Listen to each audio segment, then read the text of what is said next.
last time we featured Celina Caesar-Chavannes on the Race, Health and Happiness podcast was way back in 2019 when we were preparing to launch the first season of the show. At the time, Celina was an elected member of Canadian Parliament, and she was fierce and outspoken about who she was and the issues that she cared about.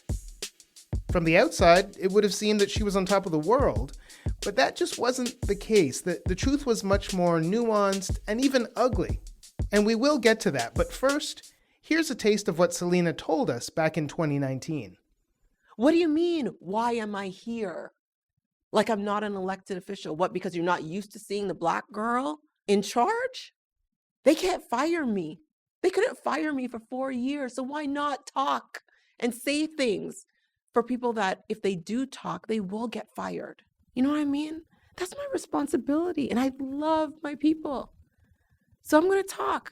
I'm going to say the things that I know are weighing on them.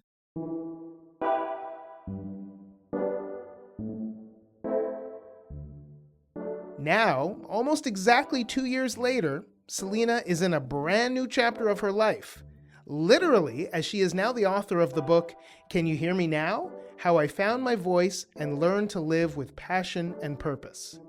The book tells the story of how being in the political sphere broke her down and how she had to leave politics to rebuild her spirit.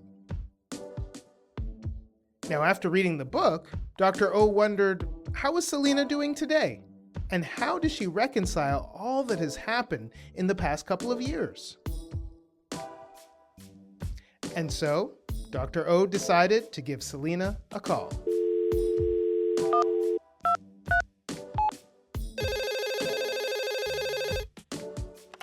Celina, welcome. Oh, thank you, Dr. O. It's always a pleasure to chat when we can catch up. Celina, before we start, any other questions? You're good?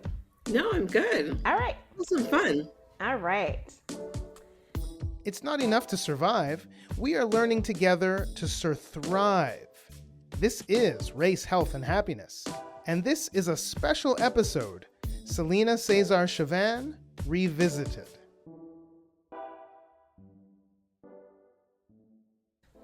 So I am Dr. O, the host of the Race, Health and Happiness podcast, and I am so delighted to have Ms. Celina Caesar-Chavannes, former MP, mental health advocate, and author of the phenomenal book, Can You Hear Me Now?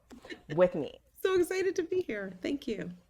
Thank you. And I mean, we have been chatting every now and then, but as far as our Race, Health and Happiness audience, it's been a minute because Yes. like for the podcast, so you were in season 1 and we actually taped it in the fall of 2019, which now is like a totally different era. But you know, since then you left politics, you wrote a book, and of course we're living like #pandemic life. So do you want to maybe give an update on what you've been up to since fall of 2019? Doesn't it feel like centuries ago? Yeah. So, you know, it might seem like centuries ago, and it might be, you know, a good opportunity for me to start rattling off the things that I've been doing. But to be quite honest, politics gave me a little bit of a shake.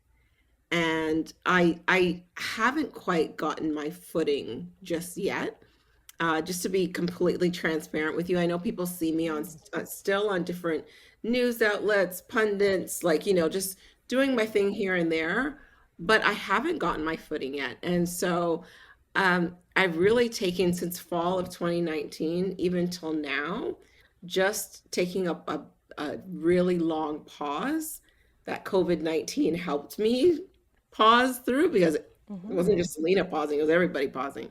But I've had to take a long pause. I've been taking a really deep spiritual dive into really trying to focus on myself, on my happiness, on my health and my well-being.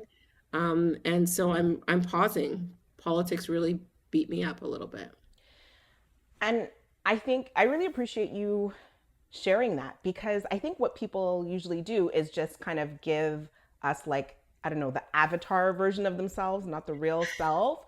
And then we get to hear this story of overcoming much later. So people are like, remember 3 years ago when I told you like I was perfect. Well, I wasn't, and blah blah blah, right? We don't see it Yeah. when it's happening. And life is about not always having our footing. Our life is about finding that journey.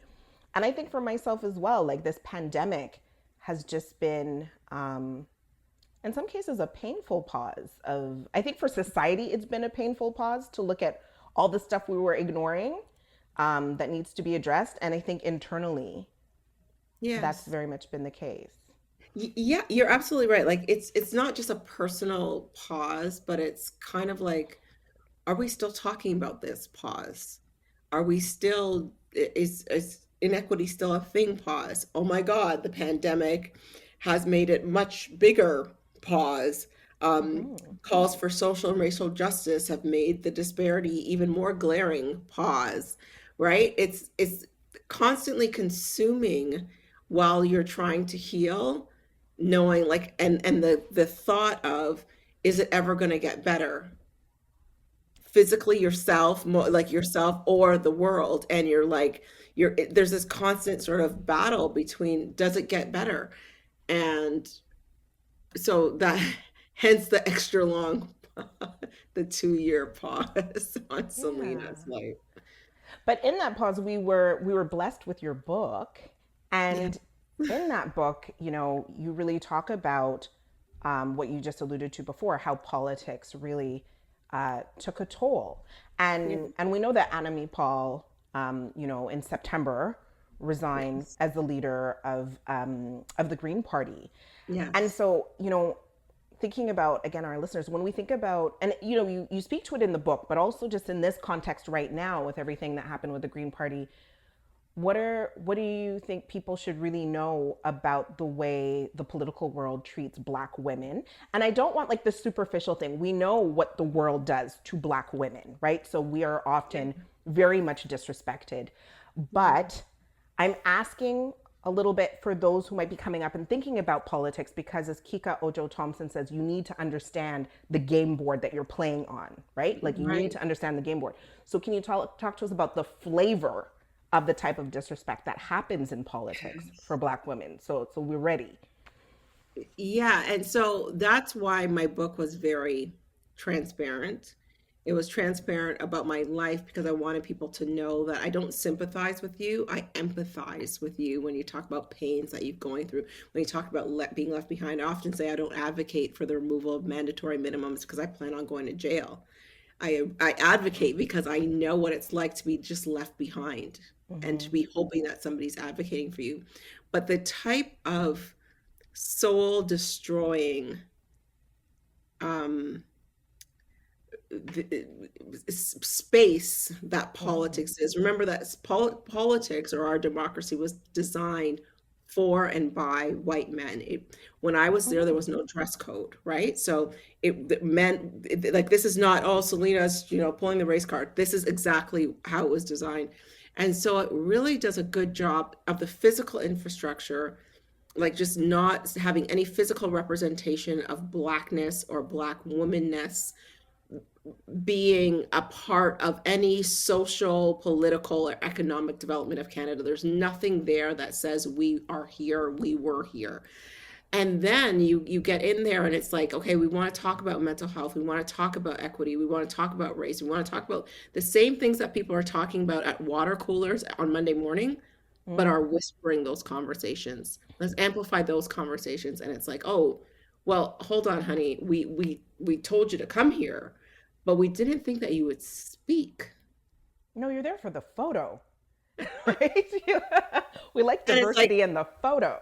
right. So the fact that you actually want to use your brain capacity and then filter that information that from your pretty little head and out your little mouth, like we didn't actually want all of that. And that for someone who is twice as good, twice as hard, like you did every single thing that you were supposed to do right to get to that spot, and you realize at that moment that your title offers you no protection. So you go in with no, vest on, no protective gear. You go on Right. completely exposed because you think you've done everything to get you there. So you don't need the battle armor. Uh-oh. And that's where it gets you. In looking at so many aspects, particularly African American history, you see it time and time again where they're like, oh no, we're post racial. Or, even after slavery ended, it's reconstruct. There's all these like situations where we're put to think like, okay, now is the space. Like now we've made it so we can put down our armor. Right. And that's really not the case. George Floyd. Now we could put down our armor. And then you see Annamie Paul totally just decimated. Sexism, racism, attacks on, and I've said this before, we do not have to agree on policy. We do not have to agree on process.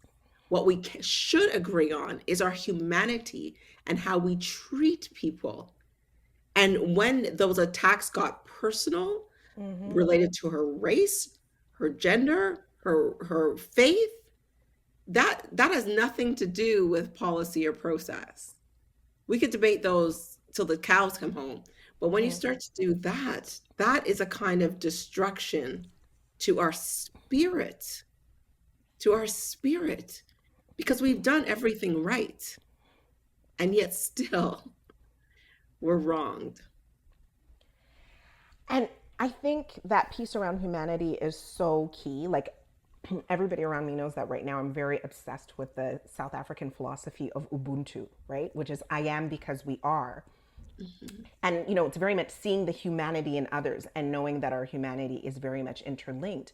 But with that, particularly as Black women, we know that, there's lots of studies and life experience shows us that we often put like the family on our back and community on our back. But part of that recognizing humanity is also boundaries and recognizing our own humanity. And so I think it's really important for young people to see, like people like you, like it's important to take up space and to occupy space that was not created for us. But it's also important to have boundaries like Annamie has shown and you have shown where it is just like, this is not right. And I care about me. And there's other ways that I can carry forth in my, in my purpose. But this is not it. This is not it. Yeah. And that should be okay. Like it should be okay for us to say, no, I'm not going to allow this to destroy me. There are other ways. So my passion for an advocacy don't disappear with my title. That stays within you. So it's not like, oh, you left the table and, we have nobody there to advocate. And I'm happy that you have been able to find, other ways of working and advocacy and opportunities and leading, and that you continue to do so. But I think, sometimes when I have moments of challenge, I'm like, oh, okay, this is like the commercial part of the biopic when like it seems like everything is up in the air. And then after the commercial, there's the like, all the different ways that things turn around. But I think it really is important for us to value ourselves as human beings. So for all human beings, but particularly, again, what the research has shown over and over is Black women putting everybody again, in front of themselves, including work for community, and not valuing ourselves. And I think that is a piece that perhaps persons like you or Annamie Paul don't realize, that for those of us who are not, in the media's eye and things like that, that actually speaks volumes to us to say, you know what, because you value yourself and we should value ourselves, and we should have boundaries and have a moment where we say, this is not right. And I value me. So you can come for me if you like, but like, this is where I draw my line. Yes. So, yeah. And I think the important part of that too, I appreciate that. Thank you so much. I appreciate not just the fact that you could draw a boundary, but that the societal expectation for us to just rebound after that is not like the text that I send to Annamie right now. It's like, come sit with me at the lake house and put down sod. I have lots of skids of sod. Just come and sit and chill, and we could do nothing. We could sit in silence, or we could plot our next takeover of the world. Whatever you want to do, the door is open. But it's just the opening, knowing that I know what you're going through, and you don't want someone up. So what's happening? We could just sit and do nothing for 5 days. Or we Because could we're pull out the human pen. beings. Yeah, and that's it. We don't always have to go, and we have to give each other space too to heal in our space, right? Yeah. We have to open up our space to say heal here, heal here. And I don't know what you need to heal here, but I will give you whatever it is that you need to heal here. And then we could go back out there. Tell me what you need to help you get back out there, but you don't have to rebound and just go. No, I love that. And again, that speaks to humanity. It's not just about productivity, right? That is not what it's Yes. about. It's about healing, just like with anything else. So I really appreciate you taking the time to speak with me. We're just always, and by we, I speak about from like my friends, my students, all backgrounds, right? Genders, race, everything. We are just so inspired by your strength and your love of self and others and community and your fire. And we appreciate it, and that fire keeps us going as well. So don't let anybody put out your fire, because No. we will come for them, but also it helps our own fires burn brighter. So thank you for the light that Well, you your are. fire helps my fire. So we just have to stay close to each other and just know that we're keeping each other warm. And that's the most important thing, because I think a lot of us are struggling right now, and a lot of us are putting on a very brave face and smiling, and we're a lot of us are hurting. And so sometimes we don't feel like we have the right to hurt, but we do have the right to hurt. We do have the right to hurt. We also have the right to heal. So let's do this journey of next by being very present, absorbing the now, being very grateful for these moments. And so I will say that I am grateful forever to you, Dr. O, because you not only use your platform, you use your power, your privilege, your position to just keep those doors, like, I don't even know if there's a door anywhere in your vicinity, because it's just like just wide open. And so it's not about keeping the door open, it's like the door's not even there. So thank you, because that's an interesting place to be, and you're pulling in all these different things, and it's just like, what is she not doing?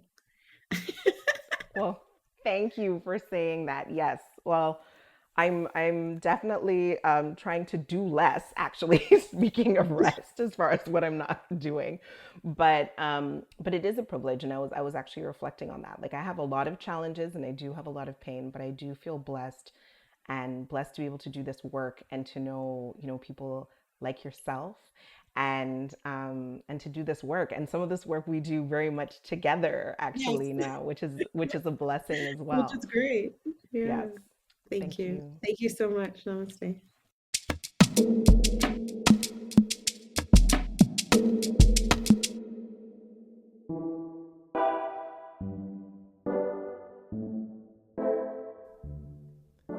And now it's time to rewind. Go way back to 2019, listen to what Celina told us back then, with some fresh commentary from Dr. O.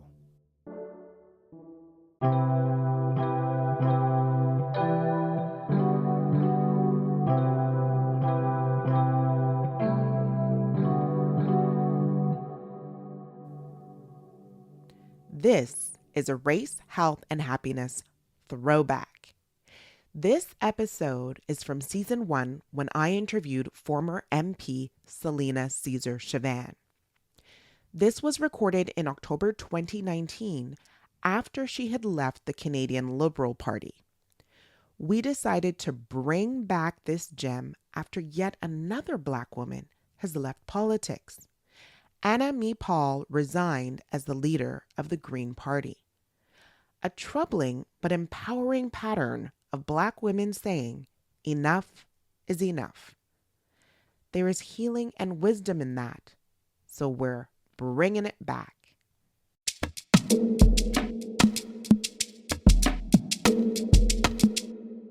I want us to go straight into the early years of your journey.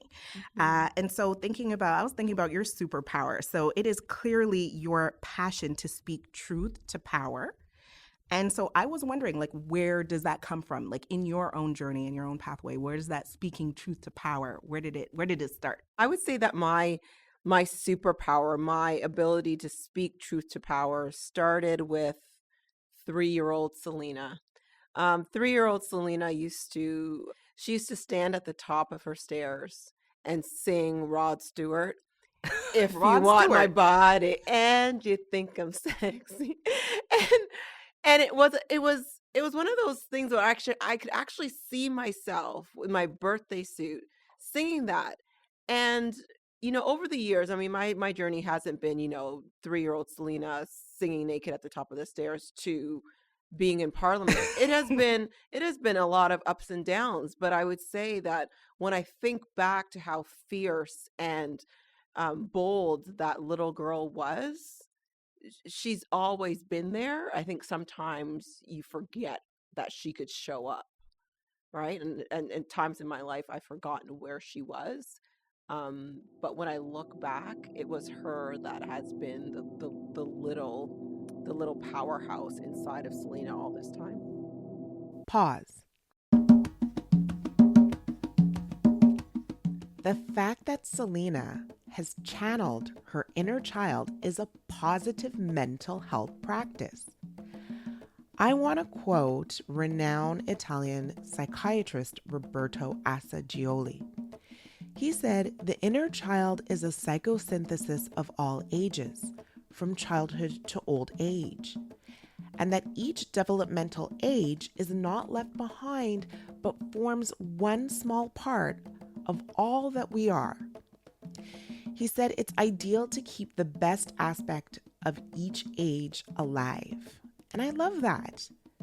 And that's exactly what Celina has done to stay resilient and fierce as a Black woman in places and spaces that were built to work against her. But she thrived.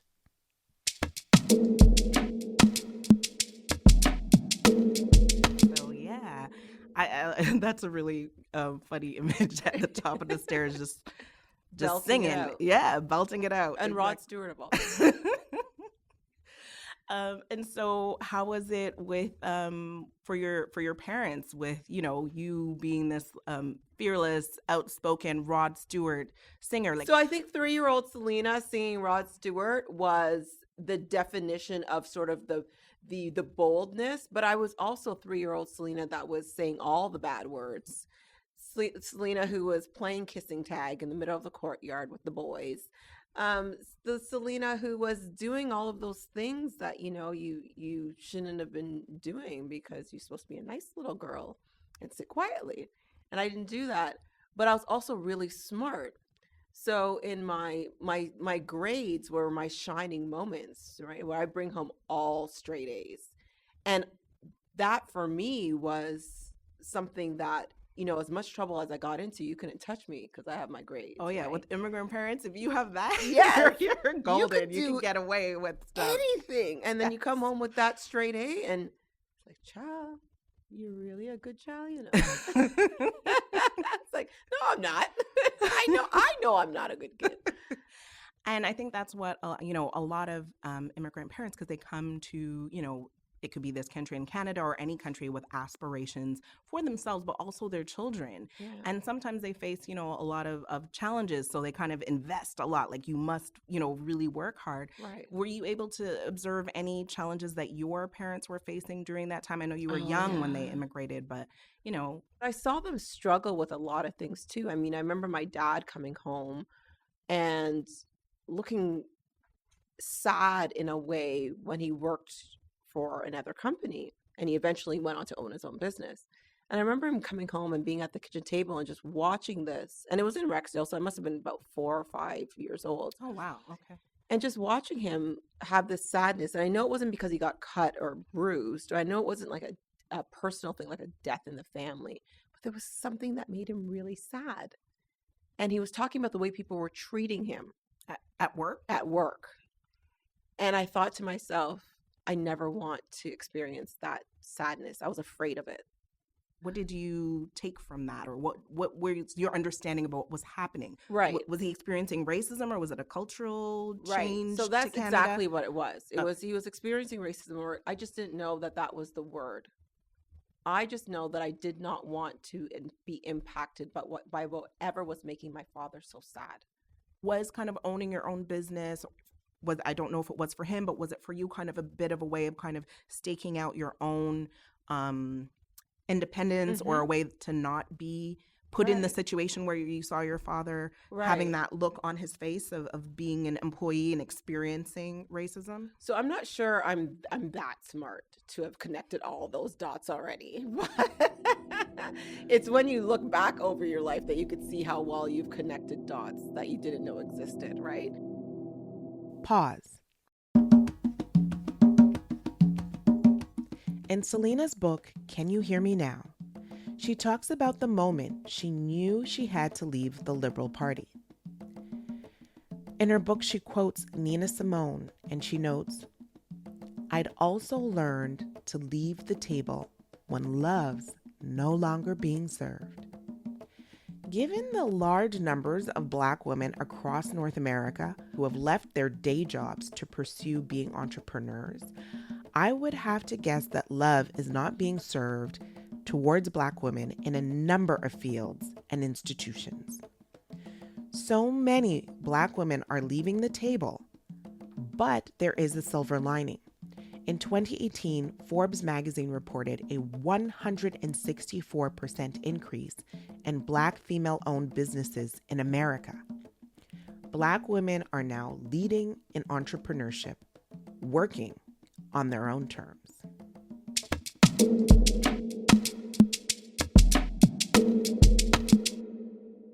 I didn't do so well in university. Ended up taking 6 years to finish a 3-year degree. Fell in love with research and then started to think, okay, I'll do a research assistant, then research coordinator. Did my first MBA, wanted to be a research manager, sent out 732 applications because you're supposed to put them in the little box. But wait. Sorry. I know you just kind of I know, I need to order through it. 732. 732 because you put them in the little inbox, right? You file them in, and then you're supposed to follow up with each person to say, hey, did you get my resume? So all of those were in the little inbox, 732 applications in some research area. This is me with an MBA now. My first one's done. And I put them in there, and I got 4 interviews, 2 second interviews, 0 jobs. Oof. Because you're overqualified or you don't have managerial experience. Overqualified or underqualified? That Yes. is a common issue Yes. for Black, Indigenous, Yes. racialized people. Yes. Thank you. Don't have the experience. Sorry. Well, how am I supposed to get the experience if you don't give me the job? Well, you can't get the job. So my gut's telling me, start your own business. Mm-hmm. And I'm like, no, I have, excuse me, universe. Are you listening? I have an MBA. I am supposed to get a managerial job. This is what you do with them. And I couldn't land one. And so I was forced into, hey, let's start this business. Let's start this research management firm. And it wasn't sort of the entrepreneurial thing that I saw my dad. And I was forced. Like, I needed to get money. I needed to make money. And I'm a hustler, baby. You need to be able to do that. You've been taught to be able to do that. Twice as good, twice as hard. So you have to find a way to make a way out of no way. And so there you go. So you did. So I did. Okay. So then, at the beginning I mentioned you have 2 MBAs, Celina. So can you tell us the story of how that occurred? Why?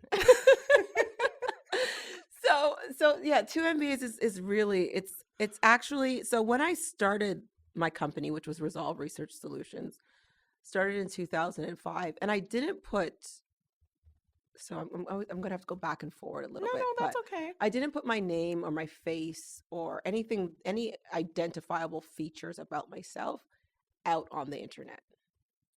Because I owned a research management company. I didn't want to have to deal with people saying, I don't want to work with a woman, and I don't want to work with a Black woman, and I don't want to work with a young person, right?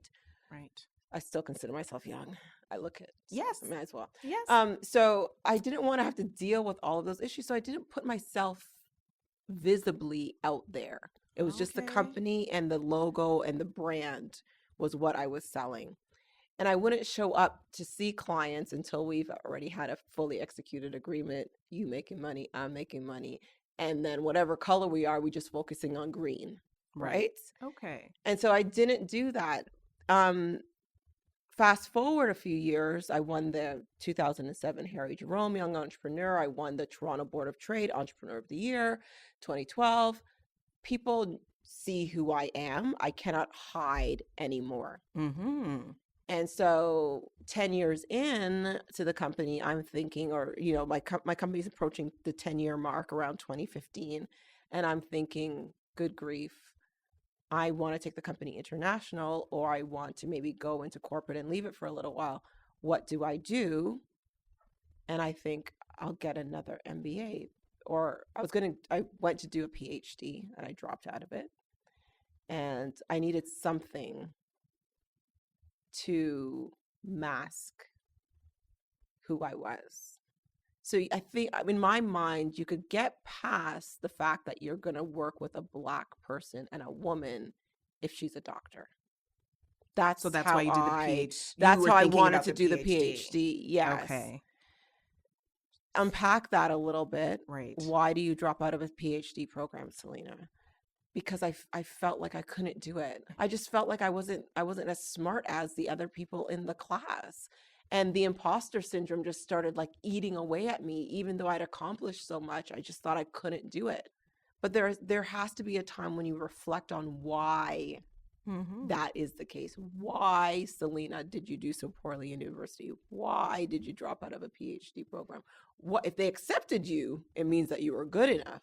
Now you're going to turn around and tell them that you're not. What is your problem? And so it takes time to unpack that. And for each person, it's different. It's not right or wrong. It's just different. Right. And I needed to remove myself from that for whatever reasons the universe thought that I needed to do that. And I did my second MBA. I see. Okay. So then can you tell us how then you decide to become, engaged in politics? Because on the one hand, there's the classroom where you felt like, you know what, I need to step out of here. And then, this moment where you decide to like step up into an entirely different, leave the business world and enter politics. Yes. So drop out of the PhD program, start my executive MBA here at U of T at Rotman. And December of 2013, there's a politics component of the course where the professor is talking about political capital and how you could use your business skills to be politically savvy and figure out policies, how policies could change to help your business grow and, connections made and things like that. And I'm just thinking, man, how do I get some of that? I want that political capital. I want to be able to use those skills that I've learned in business and research and apply them to policy. I've been doing this, for most of the work that I've done in research. And so I decided at that point to become a member of a political party. So for the first time in my life, became a member of the Liberal Party. I voted Liberal in February of 2014. So a couple months later, decided to become a member. And when you become a member, they send you all of these solicitation emails. I get one that says, invite her to run. Do you know a woman who will be interested in running in the next federal election and is smart and courageous and has these great ideas? And I was like, hell yeah. Me. And then the 3-year-old Celina showed back up and we were like, yes, we could do this now. And so I decided to just run. So nobody asked me, nobody flew across the country. I was just like, Google, how do you run in a political campaign? Search. Oh, and you get all the information. Wow. Okay. So now many of us know you as as I mentioned at the beginning, this voice around like mental health issues, the marginalized Black community. So did you enter with like this lens of change, or No. how did that come about? No. So I'll try to keep this story really brief. But when I went into my swearing in ceremony, I knew I was different. I knew. I mean, I'm not Celina Resolve Research where I could hide myself. I'm now a public figure. I am the only dark chocolate woman out of 338 people in that place. There is no hiding. So I show up at my swearing in ceremony in this, faux leather dress, my faux fur, my heels. Like I'm not wearing the suit thing. I'm going to show up because they're going to talk about me anyway, right? So I might as well give them something to talk about. So I show up and I'm in this room with this huge portrait of the Fathers of Confederation above my head as my hands on the Bible, and I'm recording my name into history. And that moment was so, the burden of that responsibility was so heavy. I carried it for at least 2 years as this heaviness, as this, oh my God, this place was never designed for women, let alone me. So how am I going to survive here? And it became heavier and heavier and heavier, and it weighed on me. It weathered me. I would come home and say, Vidal, this job is killing me. And there's a lot of other things that happened too. And then the moment I realized that burden was not a heaviness, it was a love for my community, a love for that 3-year-old self, a love for the one that kept all the secrets and didn't say what I was supposed to say, and was sort of beat up all over the years. It was a love, a responsibility to speak up, to give back, to say, to talk about why do you need to be twice as good and twice smart and not take care of yourself? How is that sustainable? What do you mean? Why am I here? Like I'm not an elected official. What, because you're not used to seeing the Black girl in charge? You're asking me questions? No, I need to talk about this, not just for me, but for all the people that feel the burden, not of that picture, but of everyday living. They can't fire me. They couldn't fire me for 4 years. So why not talk and say things for people that if they do talk, they will get fired? You know what I mean? That's my responsibility. And I love my people. So I'm going to talk. I'm going to say the things that I know are weighing on them. Pause.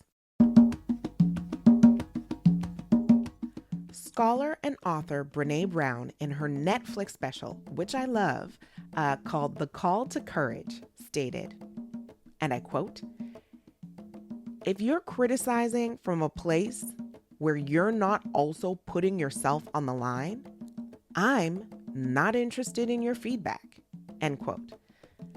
I'm feeling that, I have to say. Anyone who goes into politics is putting themselves on the line. And as a Black woman, it's a line of fire. So much respect to those who walk that line. Much respect to those who take the chance and enter the arena.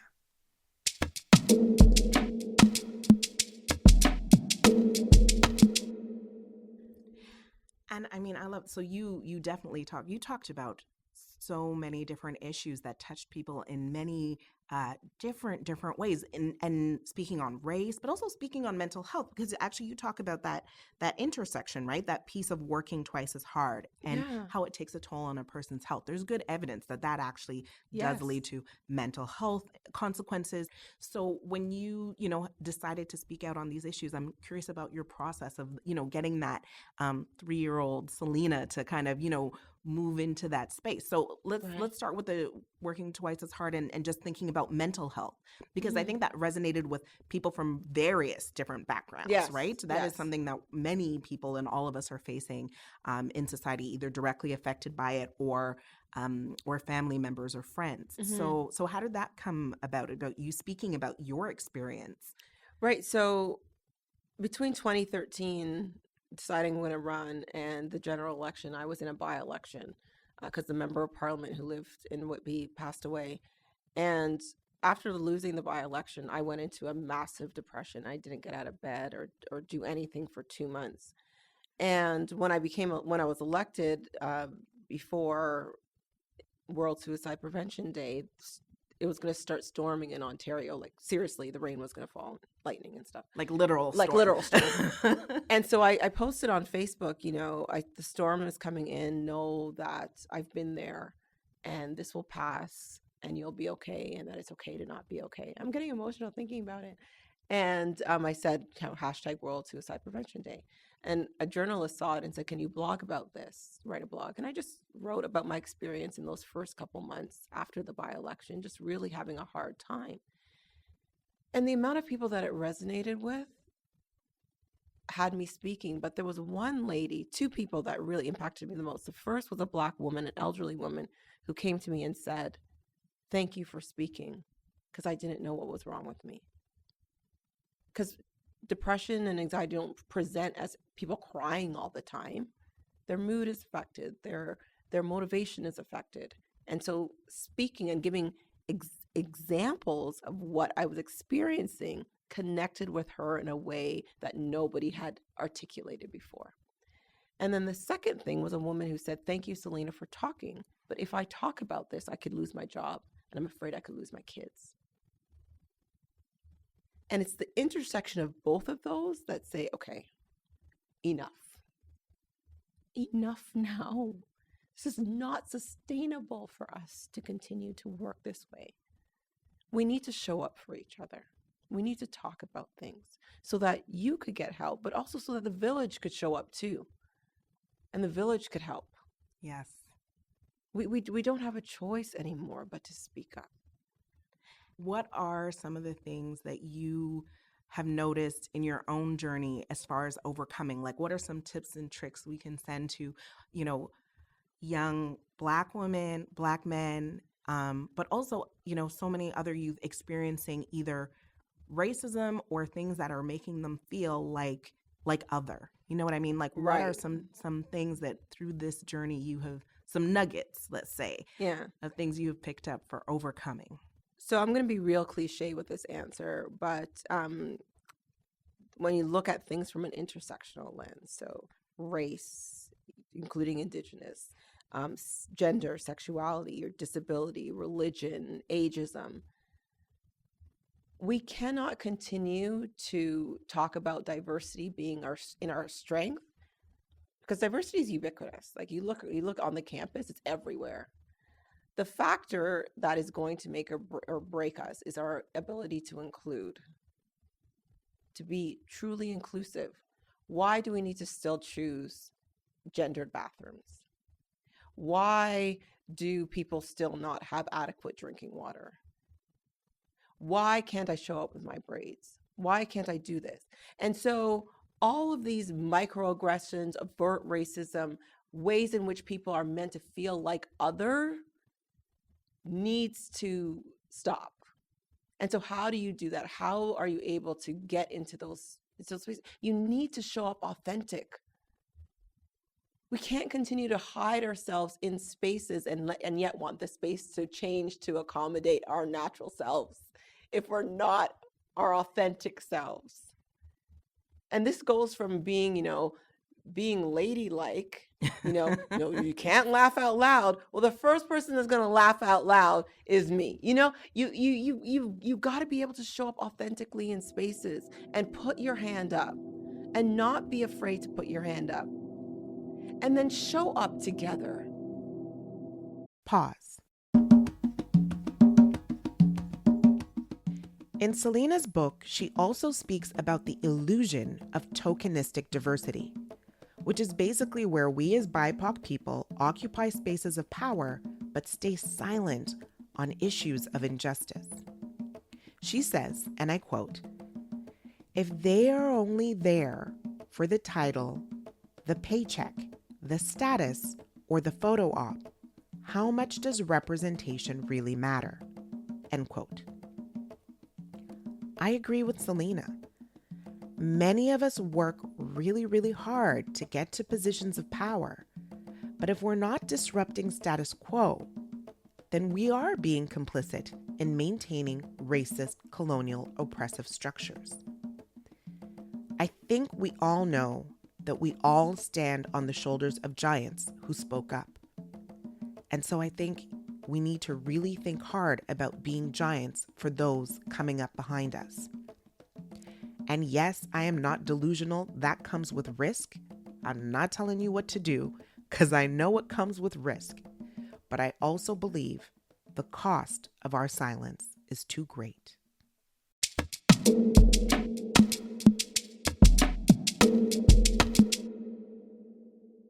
We got to decide what we want to do. And the first thing is to show up as authentically who we are. And the second thing is to show up as the village, all of us. I'm like speechless right now, because that was just so in line with what I have been experiencing and observing. It is scary though. It is scary sometimes. I'm thinking about, like, for young people, like, just being a young person can be just challenging, trying to figure out who you are. And when you're trying to come into places and spaces and be authentic, it can take a knock to your sense of not just your well-being, but even your self-confidence, because you're trying to figure out your voice. But I think where we are doing those two parts that you said, like, we show up as our authentic selves, but then are supporting each other in that village, then there is that potential. And also, I wonder if there is, where you talk about all these different intersectionalities and all of these different issues, then recognizing the other villages as well. Like, there's so many different villages and sub-villages. If everybody were able to come as their authentic selves and be included and be celebrated, imagine. And so I really just have, one last question for you. When it comes to wellness, I mean, earlier you said, you can, when you talked about owning your own business, and as a Black woman and a young person, and, kudos for looking young, as you yourself recognize, but I also, y'all can't see her, but I recognize as well. What is your approach to wellness? And I'm assuming it comes from the inside out. So I make a statement on the outside, I'm really thinking about the full wellness and well-being. So there's a couple of things that I do, and I'll start from the inside and then work my way out. So number one, I have depression and anxiety, so I do take my medication. I do meditation. I exercise. I eat well. I will walk. I will park my car far and walk for the events that I have this evening. I've walked all the way through Ottawa. So I need to make sure that I'm healthy on the inside. Then when you come to the outside, 3-year-old Celina shows up every morning, because I don't leave my house. I come out of the shower and I appreciate me. Without the filters, like, we're in a real Instagram weird world where you got to filter everything out, or you're constantly looking at yourself and jiggling your arms or saying you need to nip and tuck things. And, we want to show up in spaces and have people be confident in us. And we can't stand in front of our bedroom mirror and have confidence in ourselves. So that's kind of tricky. You can't occupy the space and want people to value you, and you can't occupy your space, meaning your body, and value yourself. So I do that in the morning, to say, not to do those I am great, I am good affirmations. Those are great. And people that do them. But I actually stand and look at myself and say, all day. So amazing. All day. Yeah, all day. And then I'll get myself ready. And I think that sort of armor allows you, it's a different kind of armor. It's not, I'm afraid that something's going to hit me. It's, I'm good today. I'm real good. And so I'm able to go out and do stuff. And then outside, I have fun. I do. Like, this whole time in politics, I'd be very careful of people not recording me at parties. But I fed the whole time. Oh, I've seen you. I said, hey, yes, YASSSS. Yeah. So what? You lose pieces of yourself because you can't. Politicians don't drink, and like, I have a glass of wine. What am I supposed to hide it every picture? I actually tried hiding it in one picture by putting it behind my back instead of getting it on the table, because the camera was coming, and it fell down the whole back of my dress. So now when the picture comes, I just, yes, I'm having a glass of wine. Are you okay with that? Because I am. And everybody else at the party. Everybody else at the party. And again, it goes back to that being your authentic self. I like soca. I like fetting. So I'm going to do that. And so I'm going to have fun. I'm going to go 100 when I'm at work, but I'm also going to go 100 in the fet. 100 in the fet. Yes. Yes. Yeah. And yes, if one does go 100 in the FET, how will one not be well? How will That is not? wellness. Right. But you need to take that, you need to do that for yourselves. And I think it's part of that conversation where we say, you know, go twice as hard, twice as whatever. How do we then, understanding that that's not a sustainable model to living, how then, what are we supposed to tell the next generation? You know, we could keep telling them what my mother told me, work twice as hard, twice as whatever. But we also have to tell them, and take care of yourself. And give yourself a break every now and again. And don't be so hard on yourself. You know, and all these things that help you if you need to, because we may still need to do that. This isn't a utopia as yet, but we'll still need to do those things. But then we need to have the ands where, you know, yes, you're going to see Celina show up at the FET. And when they do, it's like, why are you here? Like, man, I get asked that every day at work. Now you're going to ask me why I'm here at the FET. You're at the FET. Here for the same reason you feel. You Ask hear me a that? drink. Let's go. Yes, you hear that when Celina shows up at the FET. Yeah, you don't better... ask me no questions. Don't What ask happens no in the party questions. stays at the party. Yes. All parties are Vegas. All right.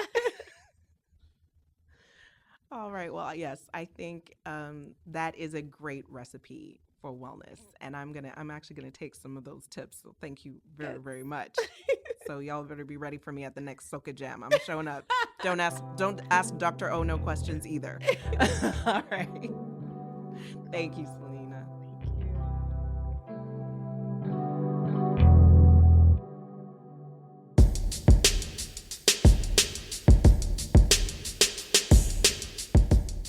The Race, Health, and Happiness podcast was created by Dr. Onye Norum, and she's our host.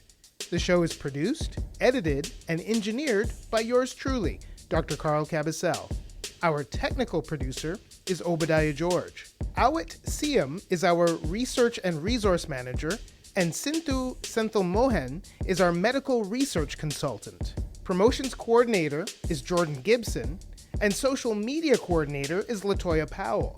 Javiera Gutierrez Duran is our logistics coordinator, and JL Joseph is our production intern. The RHH theme song, it's composed and performed by Gold Keys, and graphic design for the podcast is handled by Veronica Ng. Do you have questions, feedback, ideas to share? We'd love to hear from you. You can connect with us on Instagram and Twitter at RaceHealth&Happy. Our website is RaceHealth&Happiness.com. Thank you for listening to Race, Health, and Happiness, and please subscribe to us anywhere you get your favorite podcasts.